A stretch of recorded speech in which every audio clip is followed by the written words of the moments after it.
நீங்க சேமிப்பவரா இருந்தாலும் சரி அல்லது புதிய டெக்னாலஜி விரும்பியா இருந்தாலும் சரி, உங்களுக்கு என்ன வந்தாச்சு 10 HP. இங்கு புதிய பொருட்கள் மற்றும் ஸ்பேர் பார்ட்ஸை வெரிஃபைட் செல்லர்ஸ் மூலமாக வாங்கலாம். 10 HP இல் இன்றே லாகின் செய்யவும்.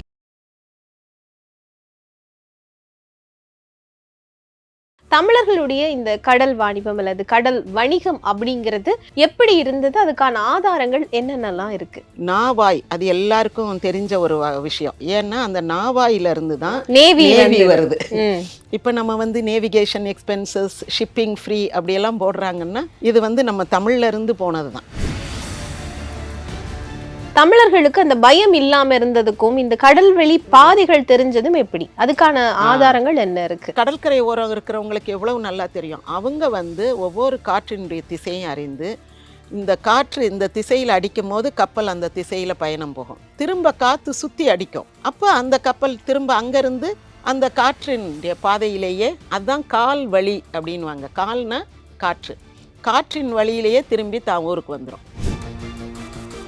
இயற்கையில் நடக்கிற ஒரு நிகழ்வுக்கு நம்மளா ஒரு காரணம் கற்பித்து ஒரு கதை உண்டாக்குறது. அப்போ கரிகாட்சோழனுடைய முன்னோர்கள் எப்படிப்பட்டவர்கள்னா, கடலில் நாவாய் ஓட்டி வழி தொழில் ஆண்ட அந்த கடல் ஆதிக்கத்தை தன் கைக்குள் வைத்திருந்தார்கள்.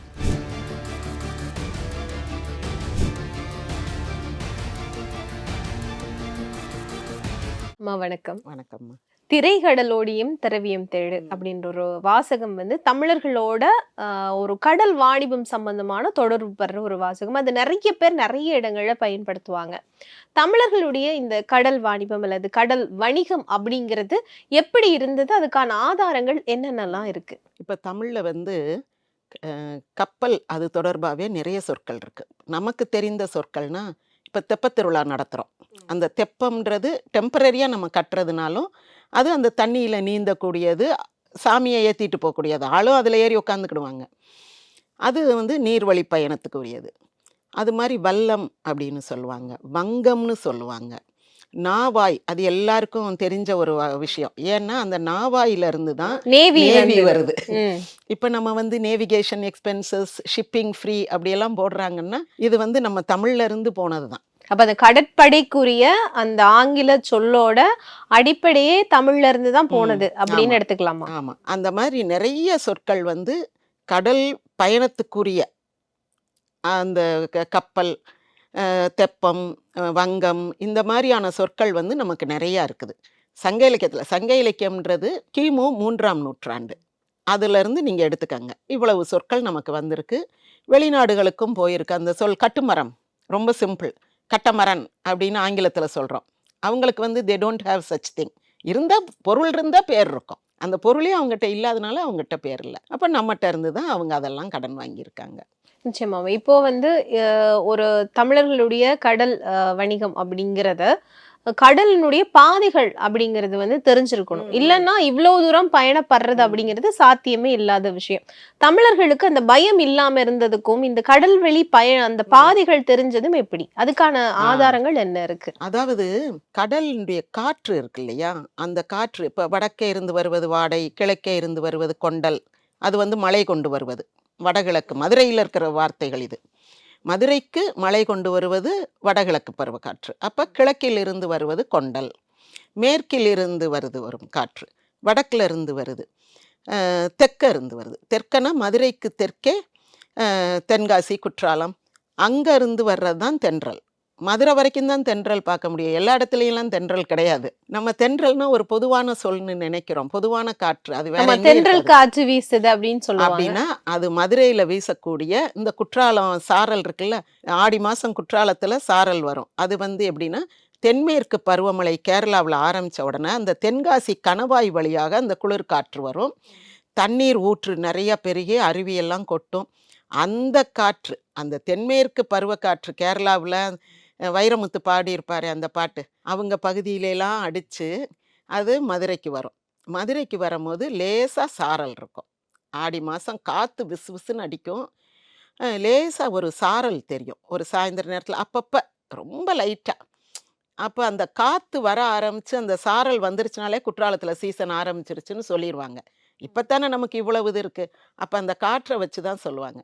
இந்த மாதிரி ஒவ்வொரு திசையிலிருந்து வரும் காற்றும் உள்ளூர்காரனுக்கே தெரியும். நம்ம அது இப்போ மதுரைன்றது சென்டர் ஆஃப் த ஸ்டேட்.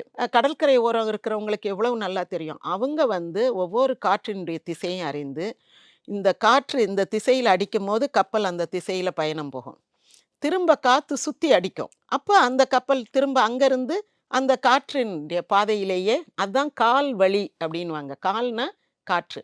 காற்றின் வழியிலேயே திரும்பி தான் ஊருக்கு வந்துரும். கவுண்டமணி ஒரு வார்த்தை சொல்லுவாப்புல, "தெக்க அடிச்ச காத்து திரும்ப அடிக்காம விடாதுடா" அப்படின்னு ஒரு பாக்யராஜ் படத்துல. அது என்னன்னா, அந்த காற்று வந்து இப்ப நம்ம இந்தியாவுல எடுத்துக்கிட்டோம்னா, இங்க தென்பகுதியிலிருந்து காற்று தென்மேற்கு பருவ காற்று, மான்சூன் அது அப்படி போகும். போய் இமயமலையில மோதி வடகிழக்கு காற்று பருவ காற்றாக திரும்பி வரும். திரும்பி வரும்போது தான் ஒரிசா, ஆந்திராலாம் பயங்கரமா அடி வாங்கும். அதுக்கடுத்து தமிழ்நாடு வரும். எங்க ஊருக்கு காற்று மழை வரும். அப்போ இந்த அரேபிக் கடல், மேற்கு கடல் அதிலிருந்து கிளம்பி கேரளா வழியா ஆரம்பிக்கிற காத்து நேர இமயமலையில மோதி திரும்பி வரும். அதான் தெற்கு அடிக்கிற காத்து திரும்ப அடிக்காம இருக்காதுன்றது. இது நிலக்காற்று. இதே மாதிரி கடல் காற்று இருக்கு. அப்ப இந்த மாலுமி இல்ல, மீனவர்கள்னு வச்சுக்கிடுவோம். கடலோரத்து வாழ்கின்ற மக்களுக்கு அந்த காற்றினுடைய வேகம் தெரியும். அப்ப இந்த காத்து இவ்வளவு நாள் அடிக்குதுன்னா இவ்வளவு தூரம் போகும். அதுக்கு பிறகு காத்து அங்கிருந்து திரும்பி நமக்கு வரும்.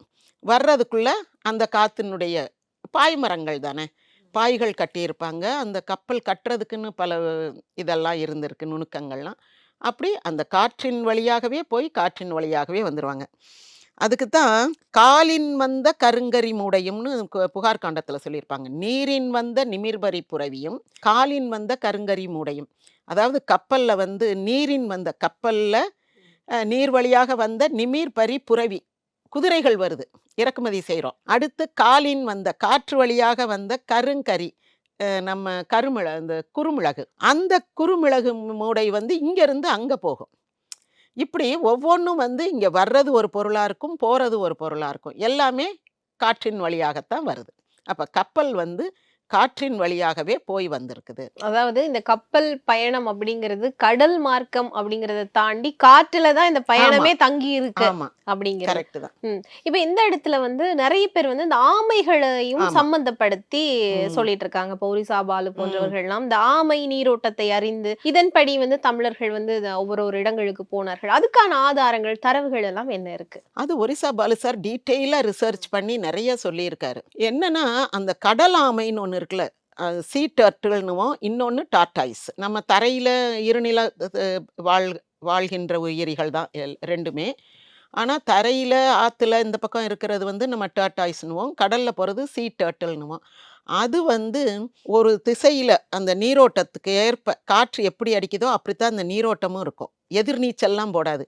அது வழியாவே போய் ஒரு தரையில முட்டையிட்டுட்டு இது வந்துடும். அந்த குஞ்சுகள் வந்து இந்த கடற்கரையில முட்டையிடும். குஞ்சுகள் பொரிச்ச உடனே கடன்னு எல்லாம் கடலுக்கு வந்து நீந்தி எங்க தாய் இருந்துச்சோ அங்க வந்து சேர்ந்துடும். திரும்ப அது வளர்ந்து பருவமடையவும் அது திரும்ப அதே மாதிரி அந்த நீரோட்டத்துக்கு போகும். அப்ப அந்த கடலாமையை வந்து ஃபாலோ பண்ணோம்னா அந்த நீரோட்டம் கரெக்டா இருக்கும். இது எப்படி, அதாவது தமிழர்கள் இந்த கடலாமையை எப்படி ஃபாலோ பண்ணணும்ன்ற ட்ரிக் வந்து எப்படி பிடிச்சாங்க? எந்த இடத்துல அவங்களுக்கு அது புரிய ஆரம்பிச்சது? அதாவது இவங்க மீன் பிடிக்க போறாங்கல்ல, இவங்க போறவங்க உயிரோட திரும்புவாங்களான்னு தெரியாது. முதல் காலகட்டம் வந்து எப்படி நீரோட்டம் இருக்கும், எந்த பக்கம் போகணும் வரணும் எதுவுமே தெரியாத காலத்துல போறவங்க திரும்பி வருவாங்களான்னு தெரியாதனால தான் அந்த நெய்தல் நில பாடலை நம்ம இரங்கல்னு கருப்பொருள் வைக்கிறோம். ஏன் இரங்கல்னு வச்சிருக்காங்க? பிரிதல்னு ஒன்று இருக்கு, பாலை நிலம். அது வந்து ஒரு தற்காலிகமான பிரிவு, கல்வி பிரிவு, ஓதல் பிரிவு, போர் பிரிவு, தூது பிரிவு, இப்படிலாம் கொடுத்துருக்காங்க. படிக்க போகிறான், போருக்காக தூது போகிறான், அப்புறம் போருக்காகவே போகிறான், இந்த மாதிரிலாம் போகிறான். இதெல்லாம் போயிட்டு வந்துடுவாங்க.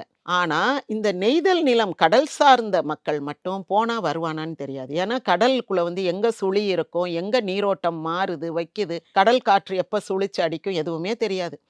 அதனால தான் இப்போ நம்ம இரங்கல், அஞ்சலி அப்படியெல்லாம் போடுறோம்ல. அந்த இரங்கல்ன்ற வார்த்தை யாருக்கு போடுறோம்?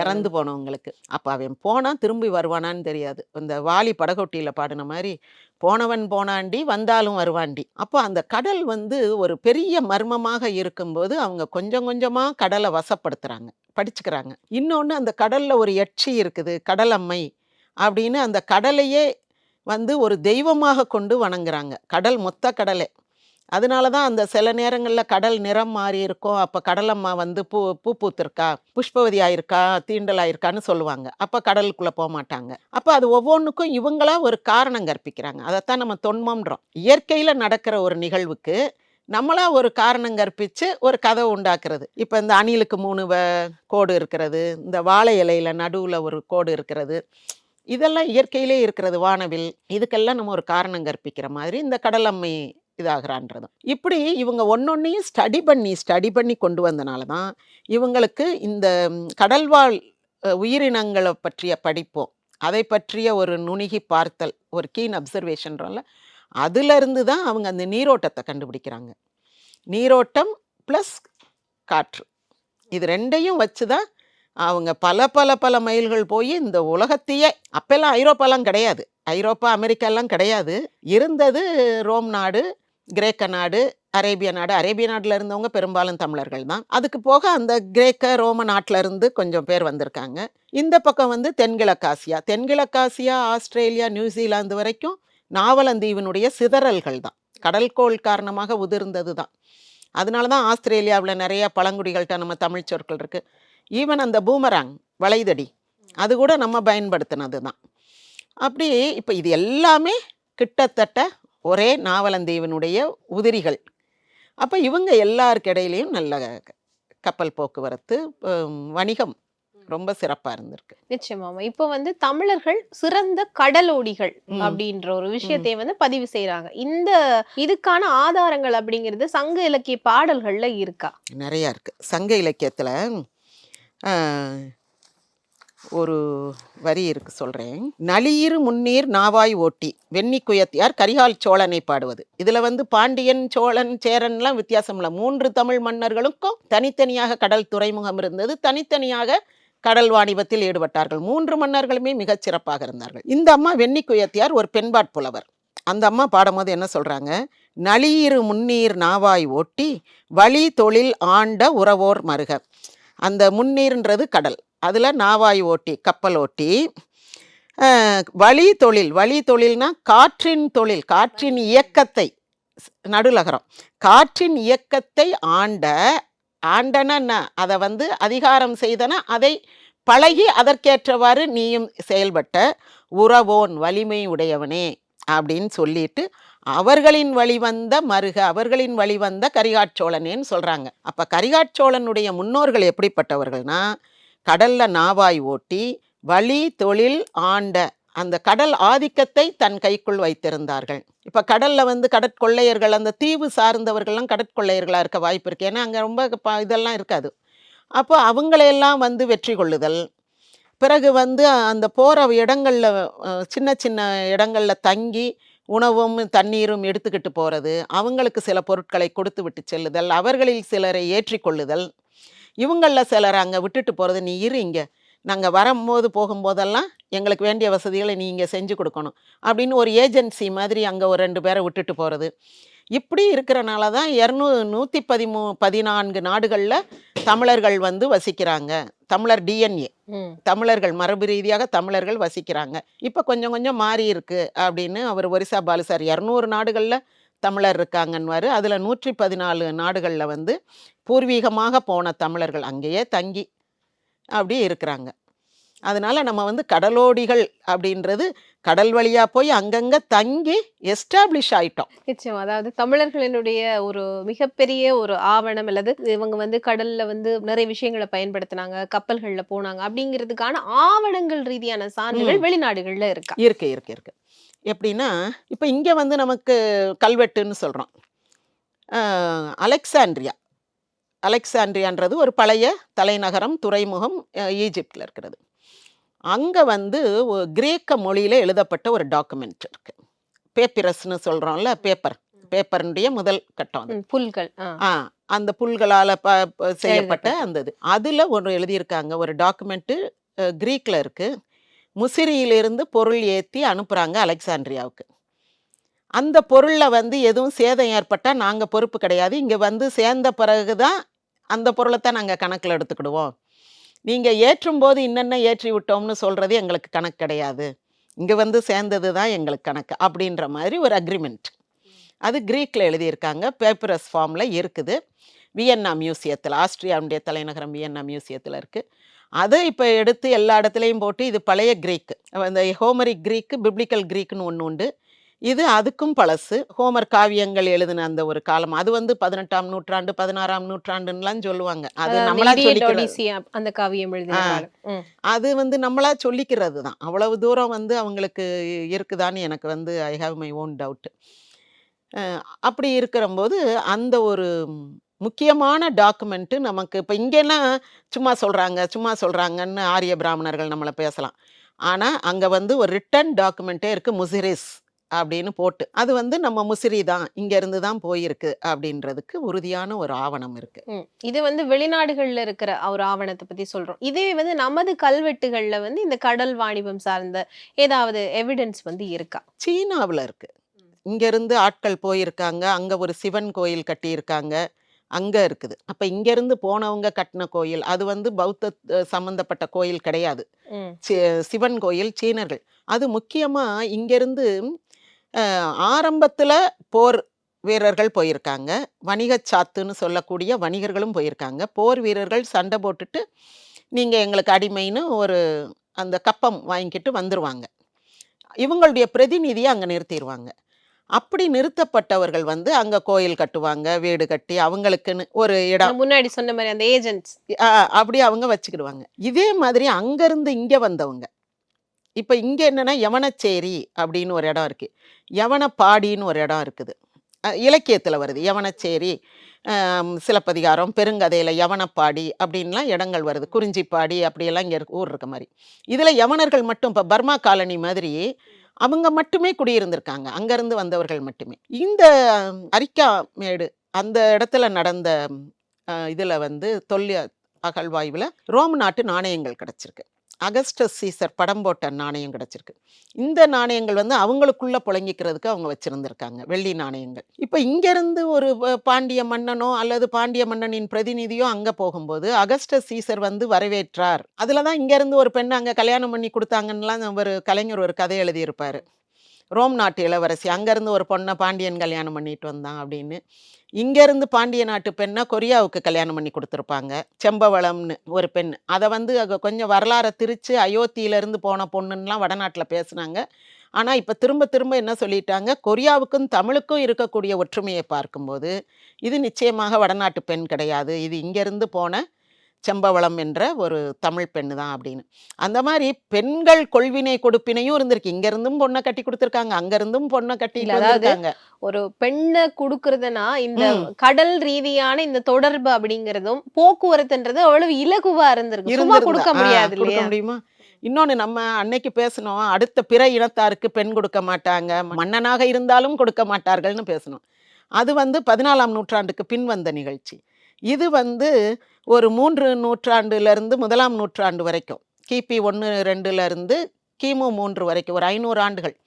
அப்போ வந்து மன்னர்கள் வந்து பெண் கொடுக்கல் வாங்கல் வச்சுருந்துருக்காங்க. அப்போ அவங்களுக்கு வந்து நம்ம ஒரு கொரியன்காரனுக்கு கட்டி கொடுக்குறோம், ஏன்னா அந்த பெண் வழியினர் ஃபுல்லாக அங்கே தனி ஒரு அமைப்பாக இருக்கிறாங்க, தனி ஒரு குடி வழியாக இருக்கிறாங்க. இந்த ரோம் நாட்டில் இருந்து அந்த இளவரசி வந்து இங்கே வந்து என்ன ஆனாங்க, எப்படி நம்ம ஜீனோட கலந்துட்டாங்க அவங்க பிள்ளைங்க, அதனால வித்தியாசப்படுத்தி பார்க்க முடியலை. அங்கே வந்து நம்மளால் பார்க்க முடியுது. ஸோ இந்த மாதிரி அந்த காலத்தில் பெண்கள் வந்து கொடுத்து வாங்குறதுன்றது இருந்திருக்கு. அந்த அளவுக்கு 2 பேருமே நல்ல தகுதி படைத்தவர்களாக இருந்தால் தானே கொடுக்க முடியும். சமுதாயத்தில் ரொம்பவும் மதிக்கப்பட்டவர்களாக இருந்திருக்காங்க இந்த கடல் வாணிபம் சார்ந்தவர்கள். இப்போ மூவேந்தர்களை பொறுத்த வரைக்கும் 3 வேந்தர்களுமே வந்து இந்த கடல் வாணிபத்தில் வந்து ரொம்ப சிறந்து விளங்கினாங்க அப்படின்ற ஒரு விஷயத்தை நீங்கள் சொல்லியிருந்தீங்க. குறிப்பாக கடல் வாணிபம் அப்படின்னு சொன்னாலே துறைமுகங்கள் அப்படிங்கிறது ரொம்பவே முக்கியமான ஒரு இடத்தை வகிக்குது. இங்கே வந்து தமிழ்நாட்டிலேயோ அல்லது இந்தியாவிலேயோ வந்து இந்த கடல் வாணிபம் ரீதியாக தமிழர்களோட துறைமுகம் சார்ந்து எந்தெந்த இடங்கள் ரொம்பவே பிரசித்தி வாய்ந்திருந்துச்சு? கொற்கை, முத்து வியாபாரம்ன்றது கொற்கை, அப்புறம் முசிறி, மிளகு. அதான் பொன்னொடு வந்து கரியோடு பெயரும் அப்படின்வாங்க. யவனர் தந்த வினைமான் நன்கலம் பொன்னொடு வந்து கரியோடு பெயரும். யவனர் தந்த, யவனர்கள் செய்த வினைமான் அப்படின்னா ரொம்ப அதாவது வினைனா வேலைப்பாடு, வேலைப்பாடு மிக்க கப்பல், நன்கலம்னா நல்ல கப்பல், கலம்ன்றது கப்பல். ஒரு வெசல்னு இப்போ இங்கிலீஷில் சொல்கிறாங்கல்ல, வெசல், எல்லாம் அதுலேருந்து வர்றதை நம்ம கலம்ன்றது தான் அவங்க வெசல்னு பயன்படுத்துகிறாங்க. அப்போது ஏன்னா நம்ம இங்கிலீஷ்லேருந்து தமிழை காப்பி பண்ணி அந்த காலத்தில் சங்க காலத்தில் எழுதலை கலம்னு, இங்கேருந்து தான் அவங்க எடுக்கிறாங்க. நல்ல வேலைப்பாடு அமைந்த கப்பல்னா என்னென்னா டெக்னிக்கலி அட்வான்ஸ்டுன்னு அர்த்தம். ஒரு கப்பலில் என்னென்ன வசதிகள் இருக்க முடியுமோ அத்தனை வசதிகளும் இடம்பெற்ற யவனர்கள் செய்த அந்த ஒரு கப்பல் அங்கேருந்து வந்து பொன்னோடு வந்து கரியோடு பெயரும். கரினா குறுமிளகு, நான் அப்போவே சொல்லிட்டேன். அங்கேருந்து நம்ம எதை இறக்குமதி பண்ணுறோம்னா தங்கத்தை இறக்குமதி பண்ணுறோம். தங்கம் வந்து இங்கே நமக்கு கோலார் தங்க வயல் அங்கே தான் கிடைக்கிது, மற்ற இடங்களில் தங்கம் கிடைக்கல. அப்போது அங்கேருந்து தான் நம்ம தங்கத்தை வாங்குகிறோம். வாங்கி இங்கே வந்து அதை பாதுகாத்து வைக்கிறாங்க மன்னர்கள். அப்புறம் போர்க்காலத்தில் மற்ற மன்னர்கள் இதை இவங்களை அடித்து கொள்ளையடிச்சிட்டு போகும்போது அது அவ்வளோத்தையும் உருக்கிடுவாங்க. உருக்கி சின்ன சின்ன தாமரைப்பூ மாதிரி செஞ்சு, பூ மாதிரி ஒரு 5 இதழ் வச்ச பூ, அதை நம்ம தாமரைப்பூன்னு சொல்கிறோம். ஒரு 5 இதழ் வச்ச பூ மாதிரி செய்து இந்த புலவர்களுக்கெல்லாம் 100 பூவு 200 பூவுன்னு அப்படி தானம் கொடுப்பாங்க. மற்றவர்களுக்கும் அதைத்தான் அப்படி அள்ளி பொன் மலர்கள் அதை தானமாக கொடுப்பாங்க. அதை வச்சு அவங்க அழித்து என்னென்ன வேணுமோ அதை செஞ்சுக்கிடுவாங்க. ஆக இந்த தங்கம் வந்து நம்ம இறக்குமதி செய்தோம். இங்கேருந்து மிளகு, அப்புறம் ஜிஞ்சபராஸ் அப்படின்னு சொல்லப்பட்டிருக்கு, பைபிளில் வர்றது அரிசி, மயில் தொகை, துகின்னு சொல்கிறாங்க. அப்புறம் ஜிஞ்சபராஸ்ன்னு சொல்கிற இஞ்சி, சுக்கு, அதெல்லாம் அவங்களுக்கு வந்து ஸ்பைசி ஃபுட்டில் சேர்க்குறதுக்கு அந்த மாதிரி. அப்புறம் வந்து முத்து, சந்தனம். ஏன்னா இந்த பைபிளில் வந்து இயேசு கிறிஸ்து பிறந்திருக்காருன்றதை அறியறதுக்கு 3 பேர் ஆசியாவிலிருந்து தான் போவாங்க. கீழை நாடுகளிலிருந்து வந்த அறிஞர்கள் அப்படின்னு சொல்லுவாங்க. அவங்க வந்து இந்த தூப கலசம் கொண்டு போவாங்க. அதில் வந்து நல்ல வாசனை புகை வந்துக்கிட்டு இருக்கும். அதை ஒருத்தர் கொண்டு போய் ஜீசஸ்க்கு ப்ரெசண்ட்டாக கொடுப்பாரு. 3 பேர் தான் போவாங்க, 3 கீழை நாட்டு அறிஞர்கள். அதில் ஒருத்தர் தூபகலயம் கொண்டு போவார். அது வந்து அகில் சந்தனம் மணக்கின்றது. அப்போ அவங்க வந்து அகில் சந்தனம் நம்மகிட்ட இங்கேருந்து வாங்கியிருக்காங்க. இன்னொன்று இப்போ இதில் வந்து இந்த சிற்பங்கள்லாம் செய்யும் போது இந்தியன் எபனின்னு சொல்லுவோம். தென்னிந்தியாவில் இலங்கையில் கிடைக்கும். அதை கொண்டு சிலைகள் செய்து வச்சுருக்காங்க. அது வந்து அழியாமல் இருக்குது. அப்படி இருக்கிறனால இங்கேருந்து இந்த என்னென்ன பொருட்கள் போயிருக்கு. கொற்கை, முத்துக்கு ரொம்ப பேர் போன இடம். அடுத்தது வந்து முசிறி தொண்டி. யாருக்கு? சேர மன்னர்களுக்கு முசிறி தொண்டி. முசிறிக்கு நம்ம ஒரு உதாரணம் சொல்லிட்டோம். அடுத்து வந்து பூம்புகார், காவிரி புகும் பட்டினம். காவிரி கடலில் கலக்கும் இடம்.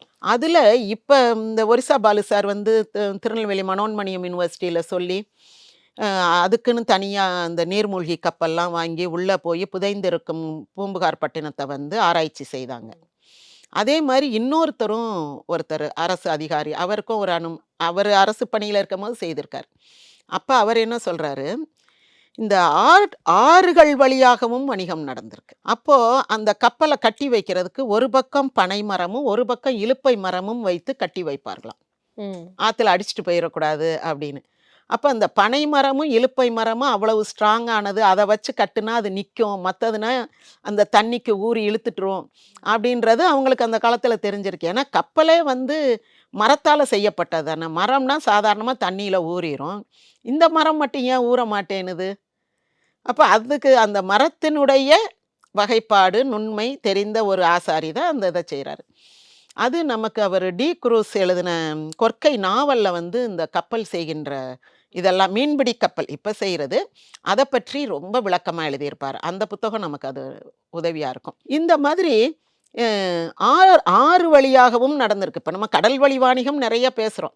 ஏன்னா ஒரு 2 உதாரணம். ஒன்று நான் இப்போ சொன்ன அந்த அதிகாரி சொன்னது, இன்னொன்று வந்து உள்நாட்டு கப்பல் போக்குவரத்து இருக்குன்னு பட்டினப்பாலைக்கு பிறகு நற்றிணையில் ஒரு இது, கங்கை வங்கம் போகுவர் கொல்லோ அப்படின்னு ஒரு தோழி சொல்கிறான். கங்கை வங்கம் அப்படின்னா ஒரு சிலர் வந்து தண்ணியில் போகிறது கப்பல், வங்கம்னா கப்பல். அவன் வந்து பிரிஞ்சு போயிட்டான்.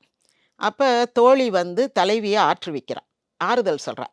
போகலாம் மாட்டாரடி, வந்துருவாரடி, அவ்வளோ தூரம் அந்த கங்கை வரைக்கும் கப்பலில் போவாங்களா? அது எவ்வளோ கஷ்டமான பயணம், அதெல்லாம் போகமாட்டாங்க, போவாங்களா என்ன அப்படின்னு. போகுவர் கொல்லோ, போவாங்களா அப்படின்னு அவ சொல்கிறான். இது வந்து கிட்டத்தட்ட செலவழுங்குவித்தல்னு ஒரு துறை. அதாவது போகமாட்டாங்கன்னு சொல்லி அவர் போவாருன்ற எண்ணத்தை அவளுக்கு ஏற்படுத்துறது. அப்போ மென்டலி அவளை வந்து ப்ரிப்பேர் பண்ணுறாங்க, போக போகிறான், பொருள் வயின் பிரிவு சம்பாதிக்கிறதுக்காக போக போகிறான் அப்படின்னு. அதில் நமக்கு வேண்டியது என்னென்னா, கங்கை நதி வரை கப்பலில் செல்கிறார்கள். ஒன்று அது உள்நாட்டு வழியாக, இப்போ நம்ம எல்லா நதிகளையும் இணைப்போம்ன்றமே அந்த மாதிரி கிருஷ்ணா கோதாவரின்னு போய் அப்படியே யமுனை நதி வழியாக கங்கை போனாங்களான்னு தெரியலை. இல்லை கடல்ல இருந்து கிளம்பி தென்னிந்தியாவிலேருந்து கிளம்பி வங்கத்தில் போய் வங்காள விரிகுடா வழியாக அங்கே போய் கங்கைக்கு போனாங்களான்னு தெரில. ஆனால் கங்கைக்கு கப்பலில் போகக்கூடிய ஒரு வழியும் இருந்திருக்கு. இவரும் சொல்கிறாரு ஆற்றின் வழியாக போகின்ற பாதை, நீர்வழி பாதைகள் இருந்தனன்றாங்க. இப்போதைக்கு பலர் நம்ம கூவம் கால்வாய்னு சொல்லக்கூடிய பக்கிங்ஹாம் கெனாலில் நிறைய மரங்கள்லாம் வெட்டி போட்டு மாமல்லபுரம் மற்ற பாண்டிச்சேரி அப்படிலாம் கொண்டு போய் சேர்த்தாங்கன்னு சொல்கிறாங்க. அதனால ஆற்று நீர் போக்குவரத்தும் இருந்திருக்குது, கப்பல் போக்குவரத்து, கடல் போக்குவரத்தும் இருந்திருக்கு. கடல் சார்ந்த போக்குவரத்து அப்படின்னு சொல்லி நம்ம பார்க்கிறப்போ குறிப்பாக நீங்கள் சொல்லின இந்த கடலினுடைய கப்பல்களினுடைய உருவாக்கம் எப்படி ஆரம்பிச்சுது? இப்போது முதல்ல என்ன செய்திருப்பாங்கன்னா, ஒரு 4-5 மரத்தை கட்டி வல்லம்னு சொல்லுவோம். நீங்க சேமிப்பவரா இருந்தாலும் சரி அல்லது புதிய டெக்னாலஜி விரும்பியா இருந்தாலும் சரி, உங்களுக்கு என்ன வந்தாச்சு 10 HP. இங்கு புதிய பொருட்கள் மற்றும் ஸ்பேர் பார்ட்ஸை வெரிஃபைட் செல்லர்ஸ் மூலமாக வாங்கலாம். 10 HP இல் இன்றே லாகின் செய்யவும்.